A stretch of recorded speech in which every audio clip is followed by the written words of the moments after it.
guys, back with another episode of Filmaholic. So this morning we're going to be talking about something pretty big.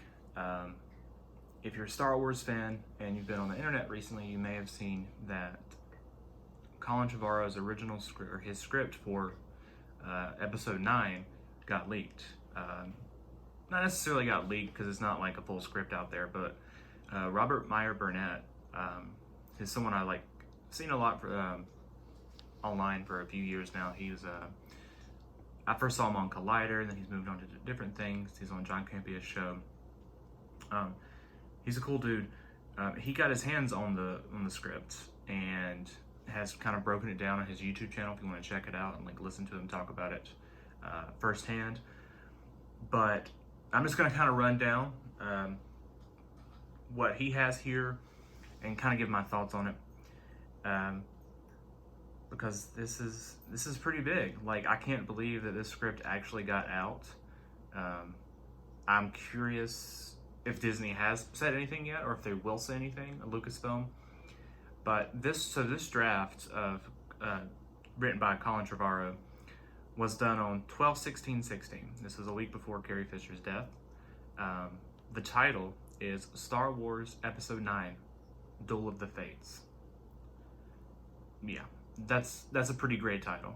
Not only, it references, but it's the title of the score for, or the score in Phantom Menace, and also, played in the sequel films after that. And it's a great piece of music by John Williams. But it really wraps up the entire saga, this being the 9th and final film. A great title. I feel like a lot of people would have liked that so much more than The Rise of Skywalker, which kind of thought was lame from the beginning, but I kept, I was optimistic because I thought that movie was going to be good. And I want to say firsthand too, I was one of the people saying from the beginning that Colin Trevorrow should not make Episode 9. And I thought it was a good decision to let him go and bring JJ back. Boy, was I wrong. And I meant that firsthand here. Didn't really. Jurassic World was fun, but I thought it could have been better. So that didn't tell me that he would have made a good Star Wars film. Looking at the screenplay broken down, it tells me he would have made a good Star Wars film. And it would have been fun visually, like Jurassic World was. So let's start with the opening crawl, right? Because the opening crawl of The Rise of Skywalker was bad. So this one. The iron grip of the First Order has spread to the farthest reaches of the galaxy. Only a few scattered planets remain unoccupied. Traitorous acts are punishable by death. Determined to suffocate a growing unrest, Supreme Leader Kylo Ren has silenced all communication between neighboring systems. Led by General Leia Organa, the Resistance has planned a secret mission to prevent their annihilation and forge a path to freedom. That's great. I read that and I'm like, wow. Imagine sitting in the theaters and seeing Duel of the Fates come up and then that crawl. Imagine just how you would have felt if that had happened in that moment. Instead, we got the dead speak. Oh my gosh. Well, my computer's crashed, so.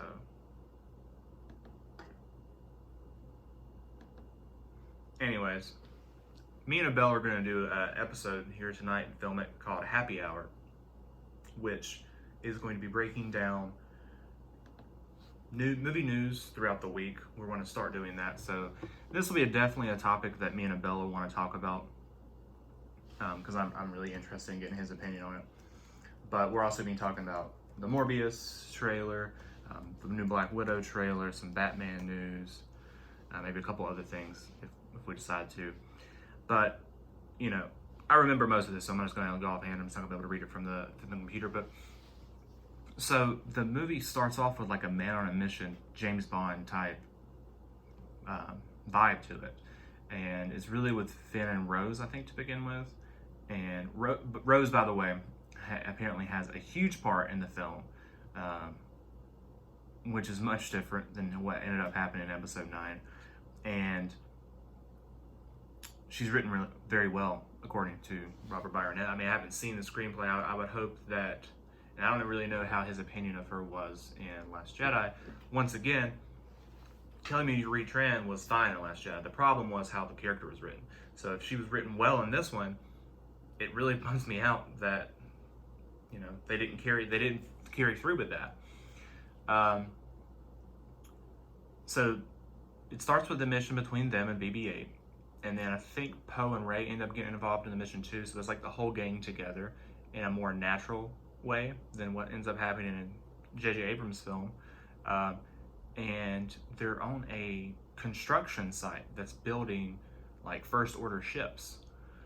And what ends up happening at the end of this big mission is that they steal a Star Destroyer, a Dreadnought, I think. They steal it and they bring it back to the Resistance base, where they then find out they have all of this First Order weaponry on the ship. You got TIE fighters, you got all of their guns, you got all this different stuff on the ship that they can use now in battle against the First Order themselves.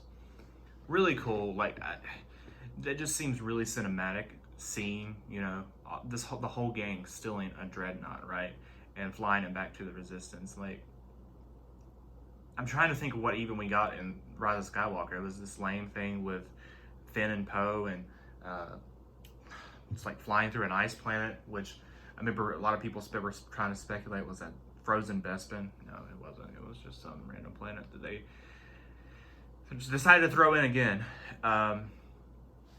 So then, you know, we go to, I believe it was Coruscant. We end up, by the way, Colin Trevorrow's script, you know, features planets from the prequels.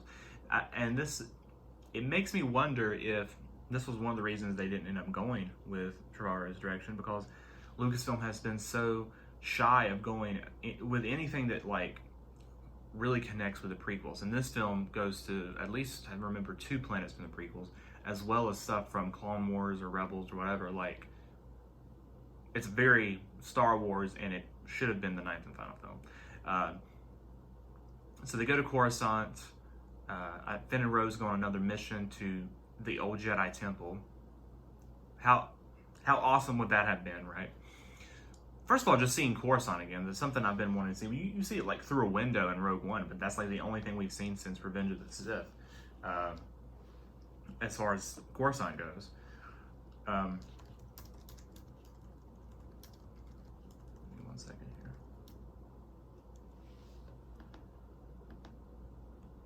So they go back there and they're looking for something in the Jedi Temple, and somehow, like, during this whole sequence and stuff, they end up, Finn runs into, and it might have been when they were still in the ship, Finn runs into some stormtroopers that he knew from the past, that were like him, you know, troubled stormtroopers who are in this fight, but they don't really believe in it, which will later come at the end of the film. Well, I'm going to tell you, like, Finn and Rose's, most of their plot throughout the film is them doing this mission on Coruscant, and at the end, Finn ends up leading a group of stormtroopers that rebel against the First Order, and then they take on the First Order themselves, like Finn and the stormtroopers, and that completes Finn's arc that was set up in Force Awakens. That, you know, a lot of people thought we were going to get Rise of Skywalker, because we didn't get it with Last Jedi. Finn and Rose were wasted characters in The Last Jedi. People thought that with Rise of Skywalker they were going to do Finn good, and maybe to some they did. To me, he was just another throwaway character in the film. Definitely not the pretty great written character for a Star Wars film that you got in The Force Awakens. Let's see through here.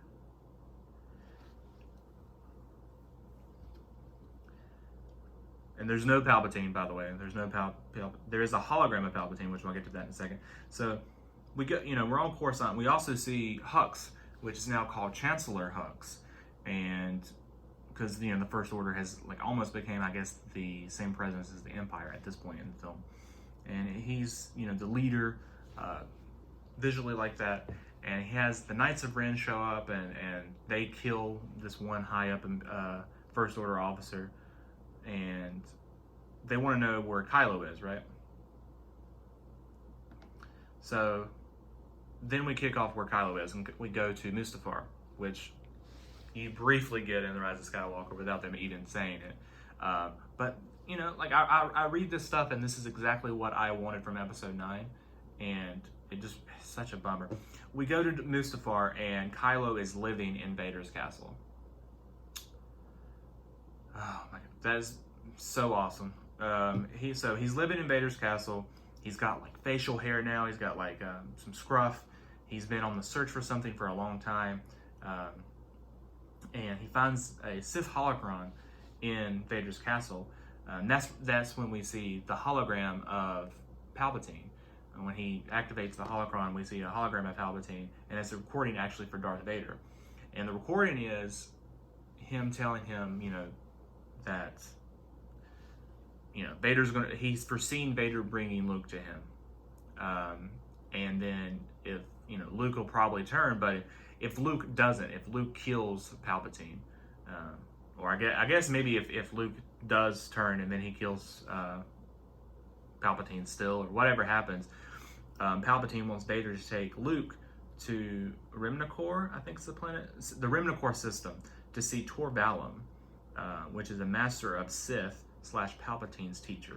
Which this is one of the only parts that confuses me, because I feel like in one of the other leaks it kind of said something different. But actually, I watched Robert Myers Burnett, and that's what he said too, that it was Palpatine's master / teacher. But we know that Darth Plagueis was Palpatine's master, so I don't know. And there's also the rule of two. So whoever Tor Valum is couldn't actually be a Sith Lord. He could be, I guess, just the teacher, which that's interesting. And I wonder too, I don't think it says anywhere in here, but it makes me wonder if maybe I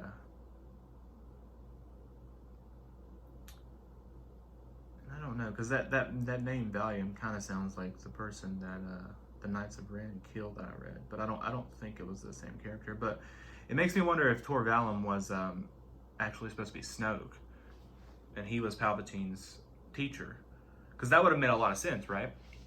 Because we know that in The Force Awakens, he's not a Sith Lord anyway. So you know, if he was a master of the Sith or teacher or whatever to Palpatine, that would make a lot of sense, and that was who Vader was supposed to take Luke to. And in the novel, obviously, it's mentioned that Snoke talking about how Vader, Luke failed, and they let the love of father and son relationship get in the way of doing the right mission and all this stuff.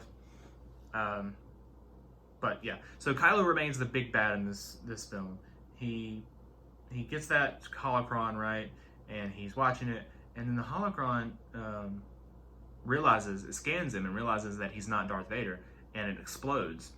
And when it explodes, it like shoots off this like lightning stuff and like hits him in the face, and he like cries in pain and all this stuff, but ends up like fucking up his face, like even more than the scar was that Rey gave him. So he's like pretty badly damaged. He's got like purplish vein looking stuff. Like he got shot by this lightning. So then he ends up getting like, it says in here, and I don't know how that would have worked visually on screen, but that they take Mandalorian armor and it's applied to his face. They like smelt it and like apply it to the damaged part of his face, which goes back to the concept art for Kylo in Force Awakens. Like early concept art had him as his face was half like robotical, and like he had a robotical arm. So I think that's really cool, actually. Like I would have been interested to see how that played out. And then so he ends up leaving there, and then he goes back and speaks to Hux, and he tells Hux that these names, these titles mean nothing to me. I don't need to have the title of Chancellor.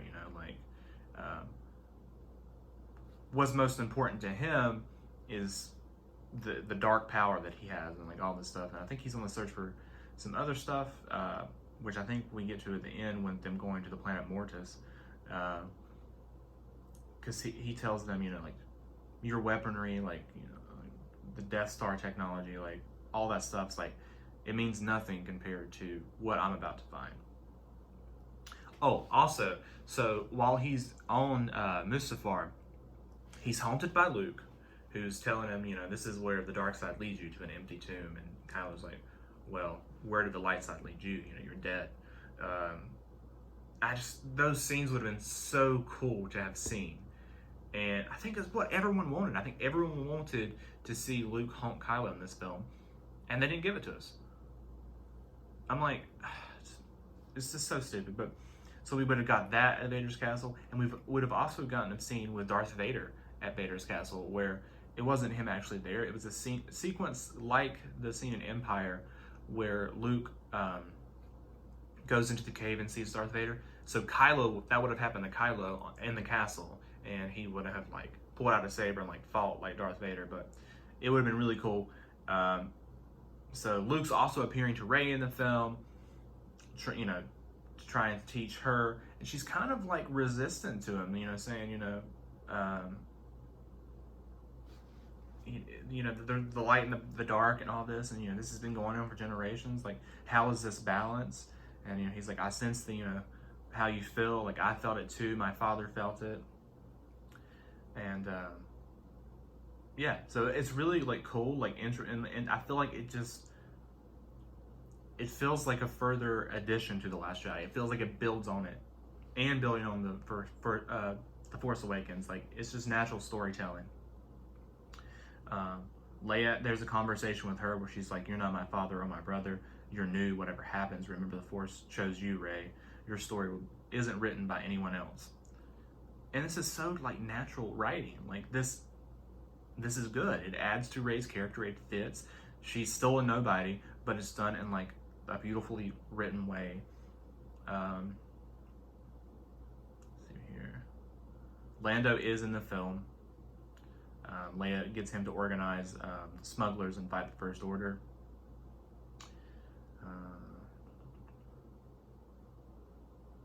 At some point, Rey fights and defeats the Knights of Ren. And I think, yeah, there's one like twist. By the end of the film, it's revealed that Kylo killed Rey's parents. There's still nobody, but Kylo killed them, having ordered to do so by Snoke. And then there's a big fight sequence between Rey and Kylo, where we see the Force ghost of not only Luke and Yoda again, but Obi-Wan, played by Ewan McGregor. They turn up and they try to turn Kylo one last time from the dark side to the light, and it doesn't work. Kylo stays bad through this film and then dies. I guess the script puts it as distinguished, but we don't really know how he dies. I am curious. I need to watch the rest of Burnett's videos and see if he goes in more detail, but I'm assuming, from this breakdown that he doesn't, other than Kylo dies. And again, I'm assuming that Rey kills him, but I am curious how that happens. So yeah, Kylo dies a bad guy, and overall, like, this trilogy is about, one of the things that is about is the fight for Kylo Ren, or Ben Solo's soul, actually, especially this film. And it doesn't happen. He stays dark. And at the end, the First Order is finally defeated, and the Resistance wins. So that's pretty much, you have... Oh, and Rey ends up at the end of the film. This whole film, she's still being resistance to being, like, kind of, sort of what you got in The Rise of Skywalker, but in a better way. She's still, like, afraid to be a Jedi, still, like, not sure if she's the right one, if the Force has mistaken her for someone else. There's a scene in that where she, like, talks like that to Luke, and Luke's like, well, who are you? And she's like, I'm no one. And it's a great final chapter to not only this trilogy, but it's a great final chapter to the saga. And I'm just so disappointed that they didn't end up, going through with this. And I would really like to know why Lucasfilm decided not to go in this direction. Like I said, like, it feels like it connects more to the prequels in a good way, in a more natural way. This is what they should have been doing the whole trilogy, is telling new stories, but connecting back to the older stuff, connecting to the saga, instead of whatever they just been trying to, like, retread stuff and, like, bring in new planets that look like old planets, but they're, call them something else. And just this is so much more interesting than the film that we got. And the more I read about like Palpatine and bringing him back, like I think it was the editor came out. I read an article yesterday where because there's been the speculation of a director's cut from JJ, right? And people have been wondering, are we going to get more Palpatine? Are we going to get more explanation of how he came back? Well, the editor talked about it and said there's no other scenes. He was like, there might be scenes, the same scenes shot from different angles with like a little bit different dialogue, but there's nothing like epic revealed like, oh, I brought myself back this way, or these people picked me up at the Death Star. Nothing like that. So like, I don't even really care about this director's cut at this point. This movie is not good. I will watch it one more time to see, again, just fully to see it, because there's some things that I've just even like tried to block out. It's so bad. Like, my rating's probably gonna go down when I rewatch it too. I keep thinking about that scene where like Palpatine like shoots the Force lightning in the sky, and like how I just wanted to like burn my eyes out.